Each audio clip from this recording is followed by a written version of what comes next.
Hi, morning. Thank you for joining us on the early rundown. So, leading the news this Monday morning, the UK's first red extreme heat warning has come into force, with temperatures predicted to hit 40 degrees Celsius today or tomorrow and break the records for the UK's hottest ever day.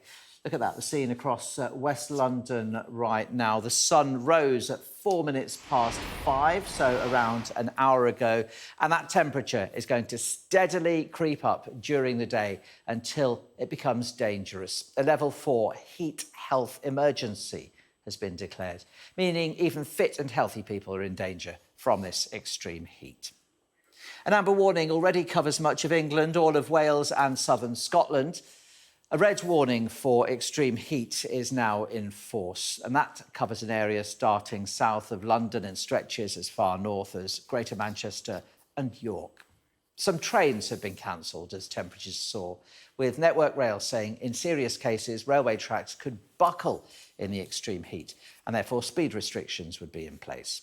The Department for Education is not telling schools to close, but some schools will actually allow children to leave early or wear PE kit so they feel more comfortable, while the government is advising people to work from home where possible.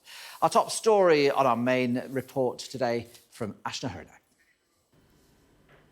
We've had the warnings and now it's here. Today, this familiar sight will feel unfamiliar. Over the next few hours, extreme heat will smoulder towns and cities between London and York. Many of those winding down after the weekend are today staying home. But I'm choosing to stay at home because I don't want to get public transport, because it's great going to work, aircon's on, but then you've still got to get home. But the office has been closed to prevent people from travelling in light of the likely travel disruption, so I'm forced to work from home. I've worked abroad in hot countries as part of my job, so 40 degrees, 45 degrees when I've been working abroad, you just get on with it. But those in classrooms have little choice. In some of the schools, it means closing some of the rooms. In some of the schools, it might mean closing early. Today, it means all of us making sure that children have enough water, have protection against the sun, are wearing hats, are wearing loose clothing. We can't expect much learning to go on in this sort of heat, is the frank reality. Taking it easy is precisely what the NHS wants us to do. Hospitals will be pushed over the next 48 hours. Some 111 control rooms have drafted in extra staff and urged to only call in an emergency. Even then, expect a long wait. Today, of all days, is not the day to go outside. Network Rail have said that people should only travel if it's absolutely necessary, and for vulnerable people to not travel at all. By night, the risks for them continue. People will dehydrate, the strain on people's breathing is much higher. Again, people who have breathing difficulties are much better sat up. And so the overnight heat will give people a little respite. People will get very little sleep in many cases. This is what the water networks will want to avoid. Bottles being handed out to those finding themselves without in the middle of the most severe heat wave the country has ever seen. What happens in the skies today may look appealing, but in reality, it's extremely dangerous. Ashna Harinag, Sky News. Now, throughout the course of the morning, we're going to show you this live image from West London, just seeing how things are going to change during the course of the morning and, in fact, the day. Sunrise, to remind you, was just an hour ago. The temperature in London for many comfortable right now, but it is just after 6 in the morning. By late afternoon, when the sun has moved from the east towards the west, the heat is likely to be at its highest, and that's when the record for the UK's highest temperature could be broken. Let me just remind you that highest temperature was 38.7 Celsius. It was set in the Botanic Gardens in Cambridge back in 2019, but all signs that it could be surpassed. 40 degrees is potentially predicted today or tomorrow. Well, let's get the latest from our correspondent, Shingi Marurike, who is in Reading for us this morning. Good to see you, Shingi. How are things looking there? Morning, Nick. So the sun hasn't quite set in and it's not baking yet here, and people are here for their early morning swim at this Lido. And like you said, large parts of the country are now waking up to the first ever red weather warning for extreme heat, with temperatures expected to reach record levels. And with that ferocious heat, as it's being described, will come travel disruption. And another important note about that Met Office warning, the first time it's ever been introduced, is that the health issues related to the heat won't just impact people who are vulnerable, but people of all ages, profiles and backgrounds. And like I say, that will come with sweeping disruption. The rail networks are telling people to avoid travel unless it is completely necessary. The RAC are telling people to keep off the roads at the moments when the sun is at its hottest. And here people are coming for a swim, but it's also been noted over the last couple of days that there have been a number of incidents of people getting into difficulty while swimming in open water. This isn't that sort of scenario, but at this Lido, they've had to change their services, so they're booked out all day for swimming, but they also offer spa and massage treatments, and they were saying that those have had to be rejiggled, had to be moved around, because it's simply too hot for someone to have a spa day in these conditions. And a large part of that Met warning is that this isn't a day for leisure and enjoyment. It's a day of extreme temperatures linked to climate change, the sort of temperatures that could have an impact on people's lifestyles and the country's infrastructure as well. Yeah, I know. They say it's a lovely hot day. It's not one of those that you can put on sunscreen, go out and enjoy a swim and a meal outside. The message, of course, to stay safe. Thanks a lot, Xingyi, for now. Well, let's take a look at what is in store. And it looks like the current record, as I was saying in the UK, 38.7 Celsius, will almost definitely be broken today or tomorrow. Temperatures today set to hit 39 degrees, could get up to 40 Celsius tomorrow. So the heat will be intense, but it actually won't last. As you can see there, temperatures expected to drop dramatically from Wednesday onwards, returning to more normal levels, something a touch more comfortable, I guess, for this time of year. Now, to help you through the hot days and what are going to be incredibly warm nights, we have collated some of the top tips to stay cool. First up, how do you get through the day? Well, it's important to cool yourself from the inside by drinking plenty of fluids, but avoid alcohol and caffeine. It might seem counterintuitive, but stay inside, keep your windows closed and curtains drawn to keep this intense heat out.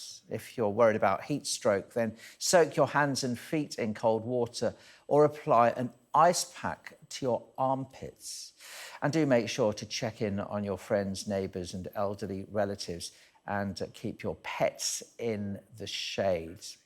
So how do we get through the night? Well, one tip, prepare ahead and stick your pyjamas and pillowcases in the freezer during the day. You might have heard that. Then take them out just before you go to bed.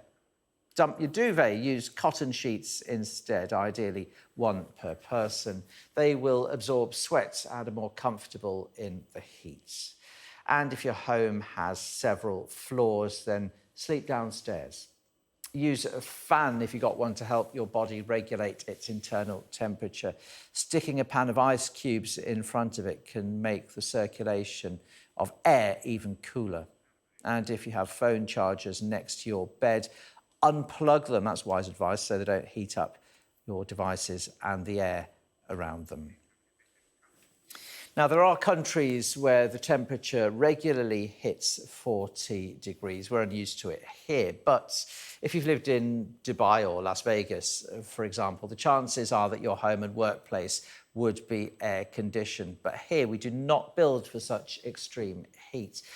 Climate change means, though, that we might have to, and that's going to cost billions to adapt. Our science correspondent, Thomas Moore, reports. The temperatures rising with the sun. The next 2 days are expected to be the UK's hottest since records began, and we're just not used to it. Hundreds of people are likely to die. Not just the temperature, it's definitely the duration and the fact that you don't get any respite overnight.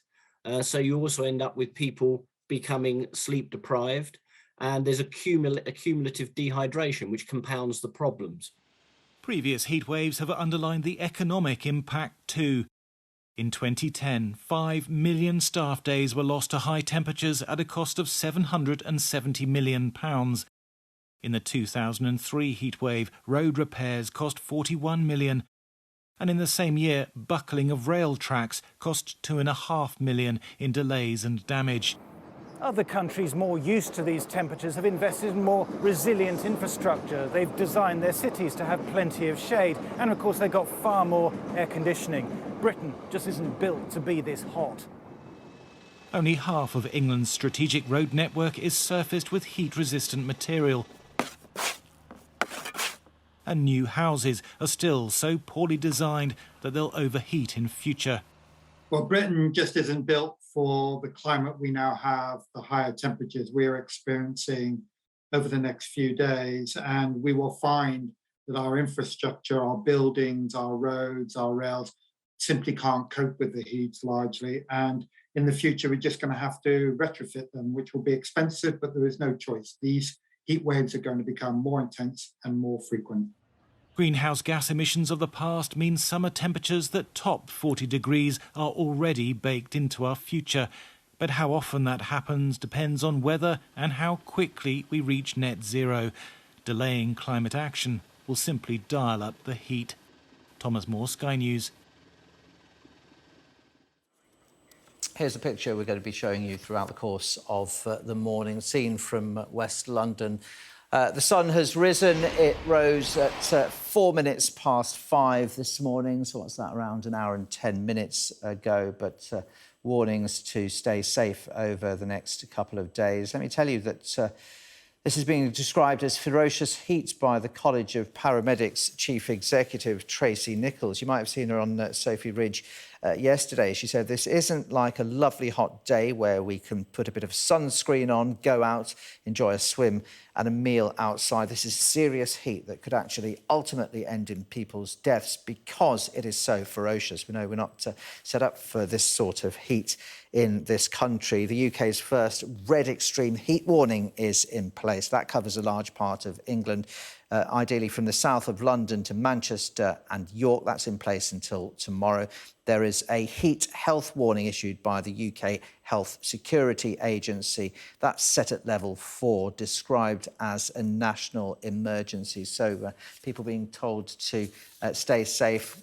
Railway's going to be affected, trains cancelled. In fact, many routes have already cancelled trains. Others saying do not travel. Rail's likely to buckle, will cause restrictions on speed restrictions on the tracks too. It's going to be hotter than the Sahara if temperatures get up to 40 degrees. The sun's saying hotter than the desert there, plus India, Pakistan, Algeria and Ethiopia. The Guardian talking about a ferocious heat wave, as we were saying there, to set temperatures beyond 40 degrees. And the Mirror has the headline, below torch Britain. These conditions set to last the next 2 days. And we're set, as I say, to beat the record, 38.7 Celsius set in Cambridge in 2019.